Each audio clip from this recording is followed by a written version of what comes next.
Hello everyone, welcome back to my YouTube channel. My name is Rakhi Mishra and I am a company secretary. और हम पढ़ रहे हैं compliance framework chapter 1 of CMA DD.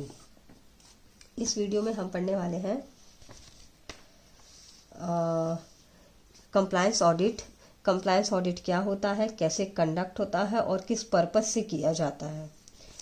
And last video में हमने ये ongoing self assessment, monitoring and reporting तक का पार्ट देखा था. Training and implementation and plans for compliance training and education programme, ये दो चीज़ें मैंने ऑलरेडी बता दी है, तो आप एक बार इसको बस रीड कर लीजिए. Now what is compliance audit. Compliance audit क्या होता है. कंप्लायंस ऑडिट एक इंडिपेंडेंट असेसमेंट होता है जिसमें देखा जाता है कि कोई भी एक्टिविटी, ट्रांजैक्शन या प्रोसेस एप्लीकेबल लॉज, रूल्स और पॉलिसीज के अकॉर्डिंग हो रहा है या नहीं. ये ऑडिट फाइनेंशियल ऑडिट या परफॉर्मेंस ऑडिट से मतलब डिफरेंट होता है और इसके findings directly board, senior management या रेगुलेटर तक जा सकते हैं. कंप्लायंस ऑडिट कौन से एरियाज पे फोकस करता है. ऑडिट फोकस एरिया कौन कौन से है. पहला फर्स्ट है रेगुलेटरी, दूसरा प्रोप्राइटी. रेगुलेटरी में क्या देखते हैं कि क्या एंटिटी ने एप्लीकेबल लॉज और अग्रीमेंट को प्रॉपर फॉलो किया है या नहीं. एंड प्रोप्राइटी में देखते हैं कि क्या फाइनेंशियल मैनेजमेंट और कंडक्ट एथिकल साउंड कर रहा है कि नहीं. मतलब जो भी फाइनेंशियल मैनेजमेंट्स है क्या वो एथिकली किए जा रहे हैं या नहीं. Compliance audit is a distinct independent audit that check if activity and transaction follow applicable laws, regulation, policy. It's not the same as financial or performance audit. Conducted regularly, may be reported to the board, senior management, regulator, जो कि मैंने बता दिया. Based on CAG auditing standard, it evaluates both regulatory compliances and propriety compliances. अब इन दोनों में क्या होता है वो तो मैंने बता दिया. रेगुलेटरी compliance क्या होता है एंड propriety compliance क्या होता है. Now objective of compliance audit. क्या objectives है compliance audit के. पहला है procurement. क्या परचेस रूल्स के अकॉर्डिंग किए गए हैं. मतलब कंपनी में जो भी परचेसेस है तो क्या वो रूल्स के हिसाब से किए गए हैं क्या. Tendering and contract. क्या टेंडर, इवैल्यूएशन और कॉन्ट्रैक्ट अवॉर्डिंग फेयर और फाइनेंशियली प्रॉपर थे, ये चेक करना. Plant efficiency. प्लांट एफिशिएंसी में क्या क्या आप ऑडिट करेंगे, क्या क्या आप चेक करेंगे. Power, fuel usage approved norms के हिसाब से हो रहे हैं या नहीं. Plant shutdown and production approved scale के अकॉर्डिंग हो रहा है या नहीं. Plant operation should follow environmental guidelines. तो ये सारी चीजें आपको देखनी पड़ेगी. ये check power usage against approval norms, validate production shutdowns and capacity usage.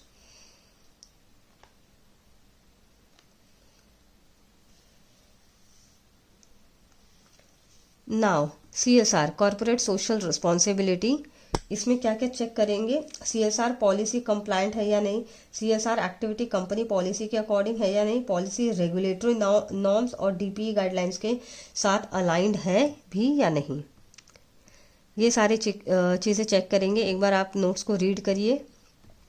And ये जो नोट्स है ना, ये इसका आप स्क्रीनशॉट निकाल के रख सकते हैं सो दैट आप उसको नोट कर ले. और एक मतलब जैसे एग्जाम में पूछा ऑब्जेक्टिव्स ऑफ कंप्लायंस ऑडिट, तो मॉड्यूल में ना बहुत सारा लिखा हुआ है, तो आप इतना पोर्शन भी लिखेंगे तो यू विल गेट मार्क्स.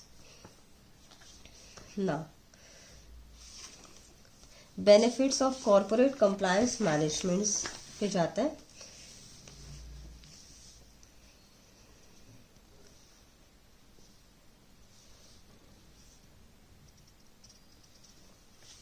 हम इसमें समझेंगे कि मतलब जो ये कंप्लायंस मैनेजमेंट है, क्यों ये सिर्फ एक लीगल रिक्वायरमेंट नहीं बल्कि एक बिजनेस एडवांटेज भी है.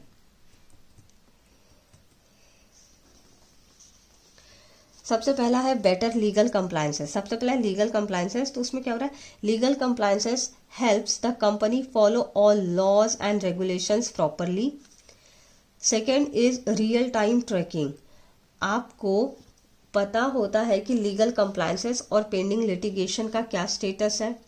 इम्प्रूव्ड ऑपरेशन, कंप्लायंस से प्रोसेस स्ट्रीमलाइन होते हैं which boost productivity.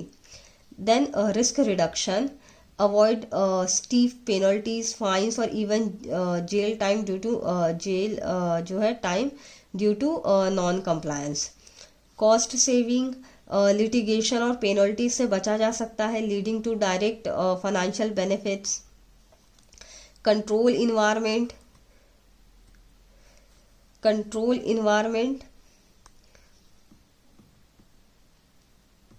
Stronger control environment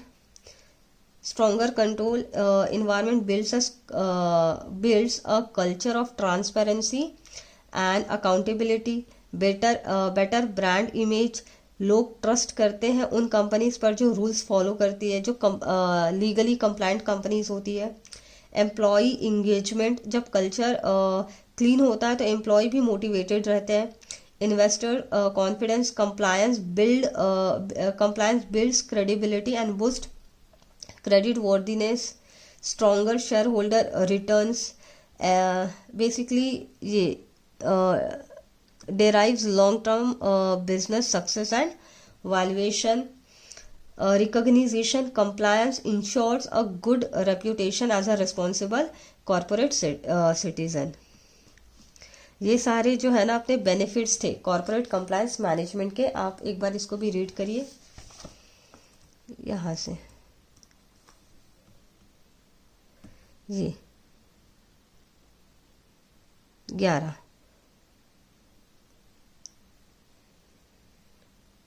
Now, secretarial audit and compliance management system.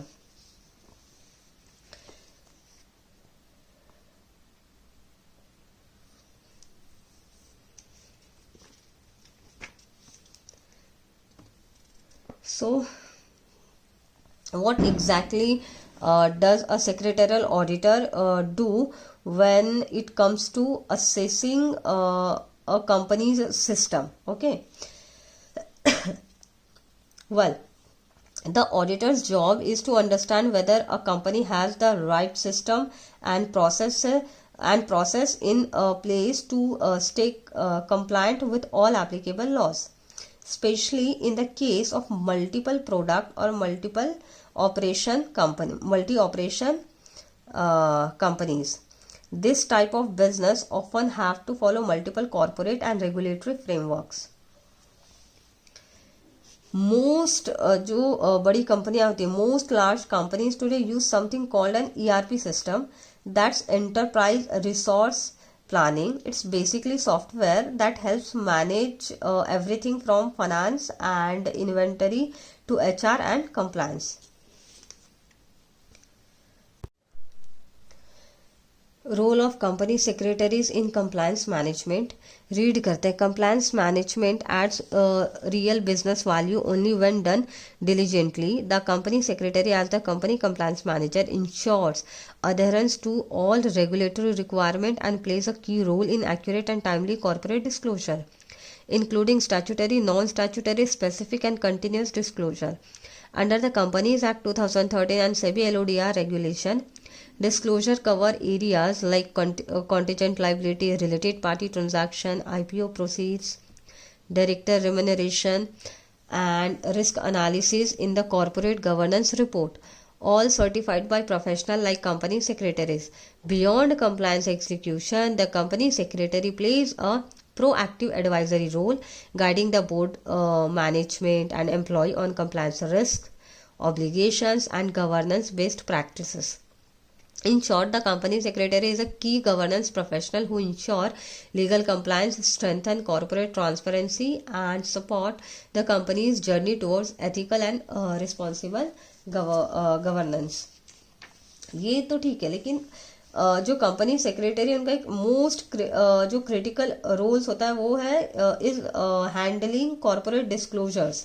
that includes statutory disclosures, non-statutory disclosures, specific disclosure, continuous disclosures. These are not just formalities. Okay, they impact how investors and stakeholder see the company. Disclosures under the Companies Act and the SEBI LODR regulation cover everything from जैसा कि मैंने बताया contingent liability, related party transaction, director remuneration, IPO process and even risk and opportunities in management discussion and analysis section. But their role goes beyond paperwork. Okay, they advise the board, management and employees on compliance risk and best practices. They are the go-to expert for aligning business operation with legal and ethical standard, जैसा कि मैंने अभी बताया. So in a nutshell, the company secretary is not just a compliance officer. They are a strategic advisor, a governance expert and a key force behind building a responsible and transparent organization. Thank you so much everyone for watching this video.